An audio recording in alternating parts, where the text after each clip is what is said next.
কালকে একজন কমেন্টে লিখেছে, আমার এক অমুসলিম হিন্দু ভাই, পীর সাহেব আমরা ওই জায়গায় যেতে পারবো? আমি বললাম অবশ্যই আসবেন, আমার দলিলে যান, কসম খুদার গিয়ে দেখেন। আমার হিন্দু ভাইয়েরা কাল থেকে এসেছে, আমাকে ভালোবাসে, আমাকে ভালোবাসাচ্ছে, কোরআনকে ভালোবাসে। বসো, এসে তারা কাল থেকে কোরআন পাঠ শুনছে, কাল থেকে। এই এখন আসলো, এসো এসো।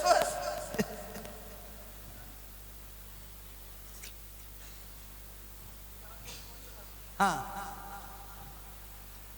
প্রতি বছরে কোরআন তিলাওয়াতের অনুষ্ঠানে আসে। এরা আসে না, আসে আধা ঘন্টার জন্য। এরা বলছে আমরা কোরআনের কিছু বুঝি না, কিন্তু কোরআন যখন পড়ে তখন আমাদের মন মানসিকতাটা দুনিয়ার পৃথিবীর কোনো দিকে রাখে না, চেঞ্জ হয়ে যায়। এত মধুরতম কণ্ঠ আমরা শুনিনি। আমায় খুব ভালোবাসে এনারা দুজন, আরো সব আসবে দেখবেন। এই কোরআন শরীফ মনে রাখবেন, মুসলমানদের জন্য আল্লাহ পৃথিবীর জমিনে পাঠায়নি। কোরআন পাক আল্লাহ নাযিল করেছেন হুজুর পাক সাল্লাল্লাহু আলাইহি সাল্লামের উপর। মানব জাতি মায়ের পেট থেকে আমরা ভূমিষ্ঠ হয়েছি, জ্ঞান হওয়া থেকে মৃত্যুর আগে পর্যন্ত আমাদের সব জীবন ব্যবস্থা, লাইফ, আমাদের লাইফ, আমরা লাইফে কিভাবে চলবো, আমাদের জীবন নিয়ে কিভাবে চলবো। আমরা মুসলমান, আমরা শুধু মুসলমানকে ভালোবাসবো না অমুসলিমকে ভালোবাসবো? এই কোরআনের মধ্যে তো লেখা আছে লাকুম দীনুকুম ওয়ালিয়া দীন, তুমি তোমার ধর্ম করো, ওকে ওর ধর্ম করতে দাও।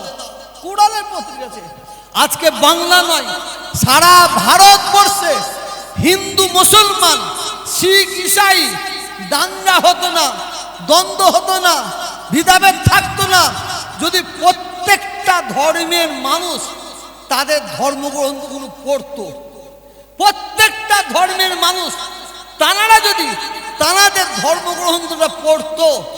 কারণ আপনি কোরআন শরীফ বলুন, গীতা বলুন, বাইবেল বলুন, রামায়ণ বলুন, আপনি প্রত্যেক ধর্মের ধর্মগ্রন্থের মধ্যে একটাই কথা বলা আছে, মানুষকে ভালোবাসো, মানুষকে ভালোবাসো। আজকে কিছু অসৎ চরিত্রের মানুষ, তারা হিন্দু মুসলমানের মধ্যে ভেদাভেদ লাগিয়ে দিয়ে তাদের একটাই উদ্দেশ্য, কুরসি দখল করা, কুরসি দখল করা। অতএব ভারতবর্ষে কোন রাজ্যে রাজনীতির নেতারা ক্ষমতায় এসে ভাগ করতে পেরেছে হিন্দু মুসলমান জানি না। তো আমার বিশ্বাস এই বাংলার বাঙালি হিন্দু, বাংলার বাঙালি মুসলমান আমরা হাতে হাত দিয়ে আছি, ইনশাআল্লাহ কিয়ামত পর্যন্ত থাকবো। আল্লাহ যেন কবুল করে নেয়, বলুন আমিন।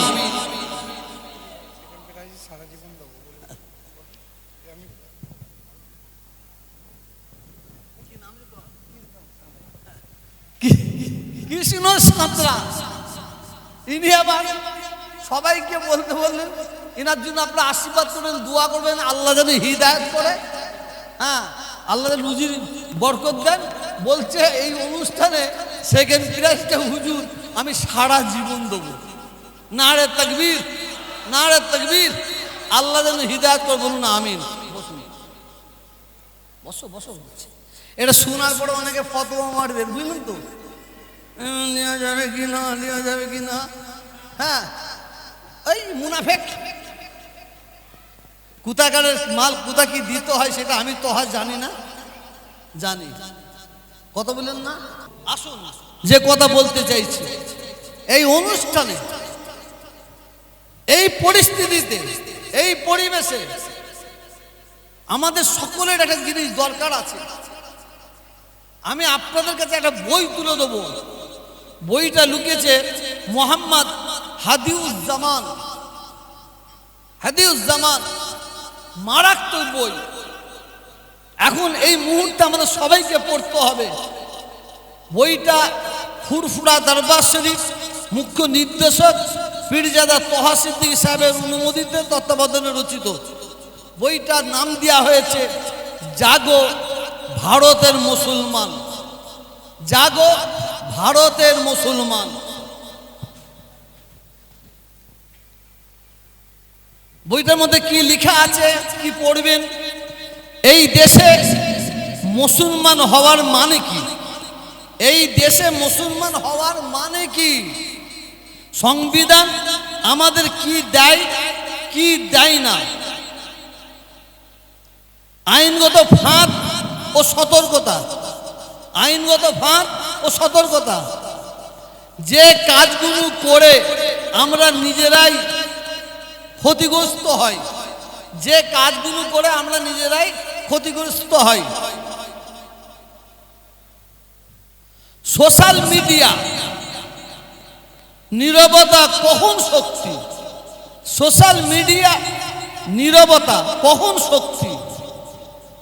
যে কাজগুলো মুসলমানদের করতে হবে, যে কাজগুলো মুসলমানদের করতে হবে, পরিবার ও সন্তান, পরিবার ও সন্তান ঘরে কি শিখাবো, পরিবার ও সন্তানদের ঘরে কি শিখাবো কি শিখাবো না, কি শিখাবো কি শিখাবো না। ইসলাম কি শেখায়? সংযম না স্বভাব ব্যবস্থা? আজ না বুঝলে কাল কি হবে? আজ না বুঝলে কাল কি হবে? যে 10টি কথা এখন বন্ধ করা দরকার, যে 10টি কথা এখনই বন্ধ করা দরকার। আগামী 5 বছরে নিজেকে ও পরিবারকে কোথায় দেখতে চান? আগামী 5 বছরে নিজেকে ও পরিবারকে কোথায় দেখতে চান? এই বইটির তিনটে মূল্য কথা আছে। এই বইটা আমি নিবার জন্য বলবো না, আমি প্রত্যেকে অনুরোধ করব আপনারা নেবেন। খুব গুরুত্বপূর্ণ বই। এই বইটার হাদিয়া 25 টাকা, 20 টাকা করে আপনারা দিয়ে নেবেন, 20 টাকা করে আপনারা দিয়ে নেবেন। এটা আপনারা পকেটে প্রত্যেকে রাখবেন, এটা আপনাদের কাছে অনুরোধ। জাগো ভারতের মুসলমান, জাগো ভারতের মুসলমান। জাগো ভারতের মুসলমান বলে এখানে কিন্তু ইনডাইরেক্টলি কোনো জাতিকে ধর্ম আঘাত দেওয়ার জন্য বলা হয়নি, কোনো জাতিকে আঘাত দেওয়ার জন্য এই বই লেখা হয়নি। জাগো ভারতের মুসলমান, নিজেদের জন্য নিজেদের কি করণীয়, কি কাজ, কোন পথে হাঁটব আমরা, আমাদের কি ভূমিকা, সেই জন্য এই বইটা লেখা হয়েছে। যদি কেউ নিতে চান একজন করে আসবেন, সবাই নাই, আপনি একটা করে নেবেন, না নিলেও অসুবিধা নাই। এটা রেখে দাও।